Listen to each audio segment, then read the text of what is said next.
Dear student, science cues में आपका स्वागत है। क्यूज की शुरुआत करते हुए पहला प्रश्न है, पृथ्वी की अपेक्षा चंद्रमा का द्रव्यमान लगभग है 1/81। जब लिफ्ट ऊपर की ओर जाती है तो आदमी का भार वास्तविक भार से बढ़ा होता है क्योंकि उसका त्वरण ऊपर की ओर होता है। गुरुत्वाकर्षण की खोज किसने की थी?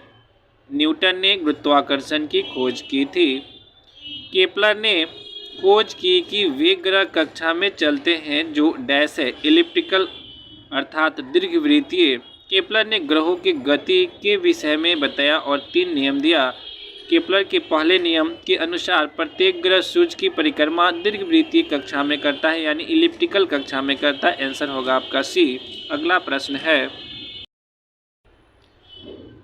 एक अंतरिक्ष यात्री को एक अंतरिक्ष यान में पृथ्वी की परिक्रमा करते समय अनुभव होता है भारहीनता का, वेटलेस। आंसर इसका होगा सी।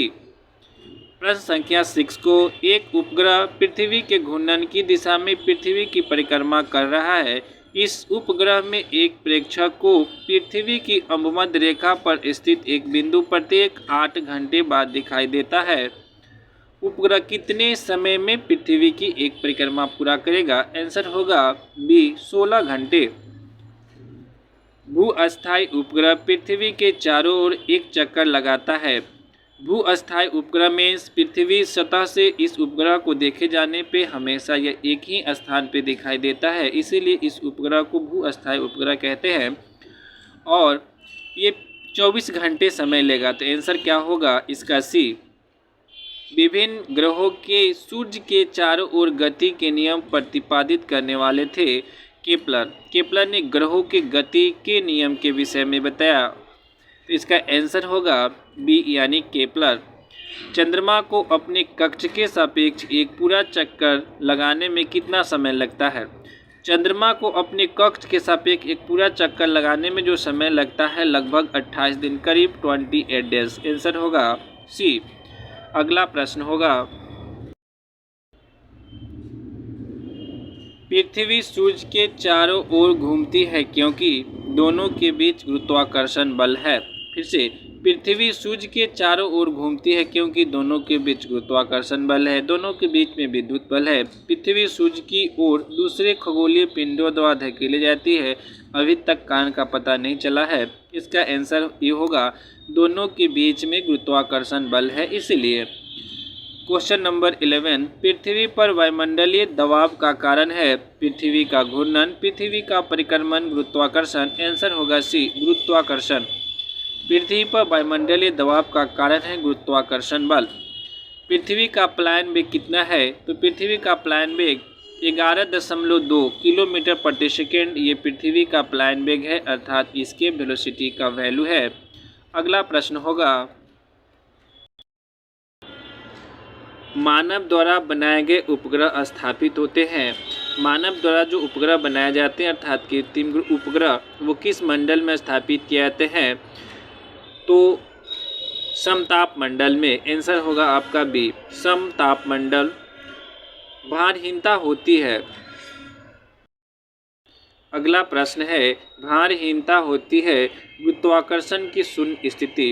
आंसर होगा आपका ए, वेटलेस। कोई अपने आप को वेटलेस कब महसूस करेगा? तो गुरुत्वाकर्षण की शून्य स्थिति में अपने आप को वेटलेस महसूस करता है। यदि पृथ्वी और चंद्रमा के बीच की दूरी वर्तमान दूरी की आधी हो जाए तो उसके बीच गुरुत्वाकर्षण बल जिस गुणक से बढ़ जाएगा वह क्या होगा? आपसे पूछा गया कि चंद्रमा और पृथ्वी के बीच की दूरी वर्तमान जितनी दूरी है उससे आधी हो जाए तो गुरुत्वाकर्षण बल का वैल्यू क्या हो जाएगा? तो गुरुत्वाकर्षण का वैल्यू 4 गुना इंक्रीज कर जाएगा, मतलब 4 गुना से बढ़ जाएगा। तो आपका आंसर होगा बी। गुरुत्वाकर्षण के सार्वभौमिक नियम का प्रतिपादन किसने किया? यानी यूनिवर्सल लॉ ऑफ ग्रेविटेशन किसके द्वारा दिया गया? तो न्यूटन के द्वारा गुरुत्वाकर्षण का नियम दिया गया। इसका आंसर होगा ए। किसी लिफ्ट में बैठे हुए व्यक्ति को अपना भार कब अधिक मालूम पड़ेगा? जब लिफ्ट ए त्वरण से ऊपर की ओर जाएगा, यानी जब लिफ्ट त्वरित गति से ऊपर जा रहा हो तो लिफ्ट में बैठा व्यक्ति को अपना भार अधिक मालूम होगा। इसका आंसर ए होगा ए। It's okay. अगला प्रश्न है प्रश्न संख्या 18। निर्वात में लोहे और लकड़ी की समान भार की गेंद को समान ऊंचाई से गिराने पर, यह आपसे बैकअप में निर्वात में पूछा गया, लोहे और लकड़ी की समान भार की गेंद को समान ऊंचाई से गिराने पर पृथ्वी पर दोनों एक समान गिरेगी। पृथ्वी पर दोनों एक समय गिरेगी, एक पहले गिरेगी और एक बाद में गिरेगी। लकड़ी की गेंद बाद में गिरेगी, कुछ अंतराल में गिरेगी। क्या होगा? तो पृथ्वी पर दोनों एक साथ गिरेगी। आंसर आपका होगा ए। इसका आंसर होगा ए, पृथ्वी पर दोनों एक साथ गिरेगी। Question number 19। पृथ्वी के परितः घूमने वाले कृत्रिम उपग्रह के बाहर गिराई गई गेंद सूर्य पर चली जाएगी, चंद्रमा पर चली जाएगी, पृथ्वी पर गिरेगी। पृथ्वी के परितः उपग्रह के समान आवर्तकाल के साथ उसी के कक्षा में घूमती रहेगी। आंसर इसका यही होगा, आंसर डी होगा। यदि पृथ्वी की द्रव्यमान वही रहे और त्रिज्या 1% से कम हो जाए तब पृथ्वी के तल पर जी का मान क्या होगा? तो जी का मान स्मॉल जी बराबर कैपिटल जी me/re का स्क्वायर होता है। जबकि जी कहता है कि त्रिज्या 1% से कम हो तो गुरुत्वीय त्वरण जी का वैल्यू बढ़ जाएगा। कितना प्रतिशत बढ़ जाएगा? तो लगभग इसका वैल्यू जो आएगा 2% बढ़ जाएगा। इसका आंसर होगा बी। त्रिज्या जो ही घटेगा पृथ्वी की गुरुत्वीय त्वरण का वैल्यू बढ़ जाएगा, यानी लगभग अगर एक्यूरेट वैल्यू निकालेंगे तो 2% लगभग बढ़ जाएगा। प्रश्न संख्या 21। प्रश्न 21 है, पृथ्वी के केंद्र से होकर भूमंडल के विपरीत बिंदु तक एक छेद का वेधन किया जाए। इस छेद से गिराया गया एक सिक्का क्या होगा? तो केंद्र पर विराम में आ जाएगा, बिल्कुल नहीं। दूसरे किनारे पर बाहर निकल जाएगा, ये भी नहीं होगा। केंद्र के परितः दोलन करेगा, यही इसका आंसर होगा।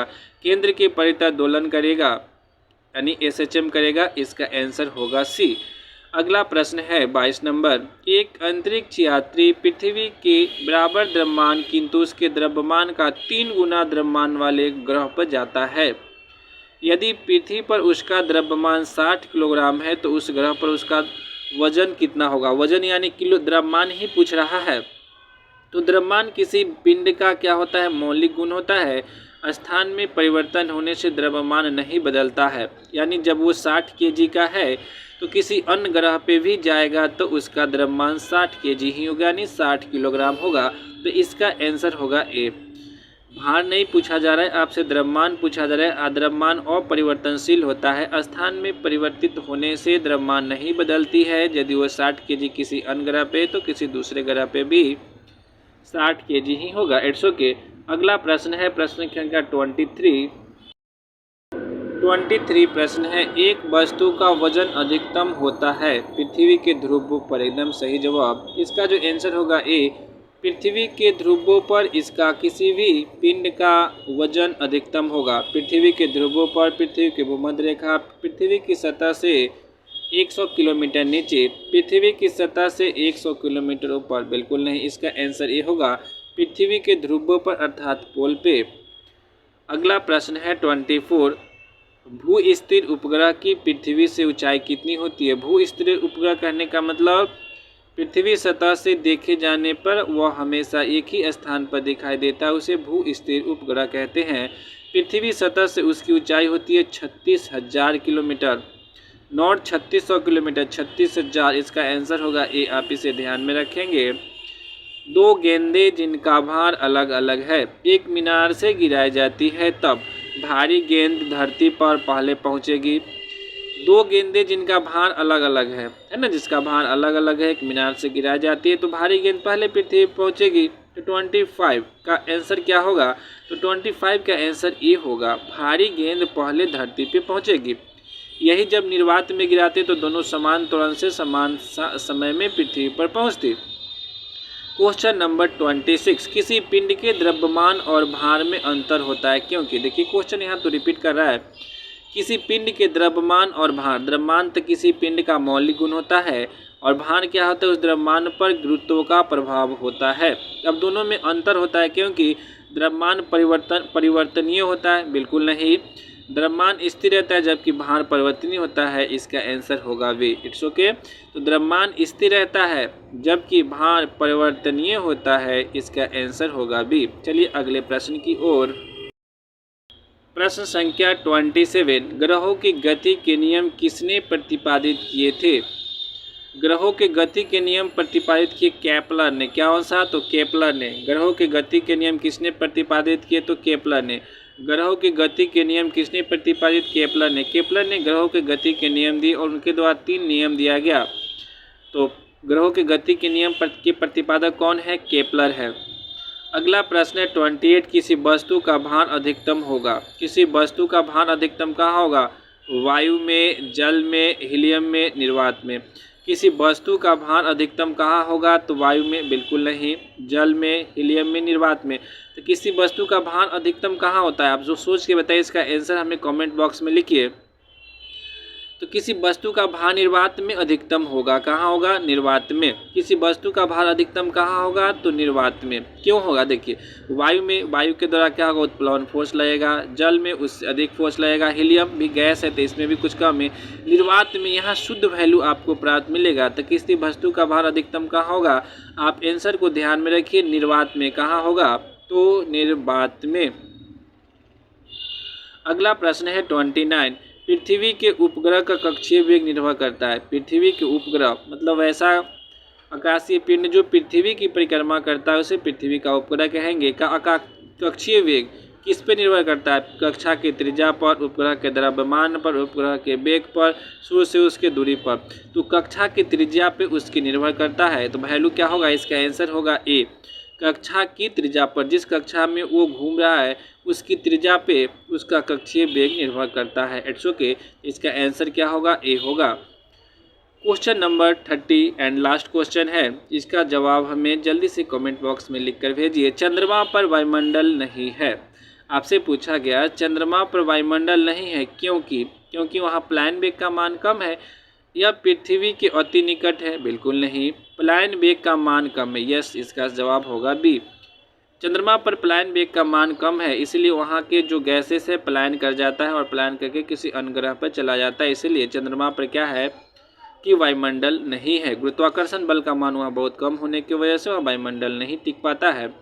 यह सूर्य से प्रकाश प्राप्त करता है। ये तो बिल्कुल नहीं। क्वेश्चन इसमें कहता है कोई नहीं। इसका आंसर होगा बी। आपको ये क्यूज कैसा लगा हमें कमेंट बॉक्स में जरूर लिखिए और वीडियो को लाइक कर दे और अपने दोस्तों के साथ शेयर कर दे। धन्यवाद।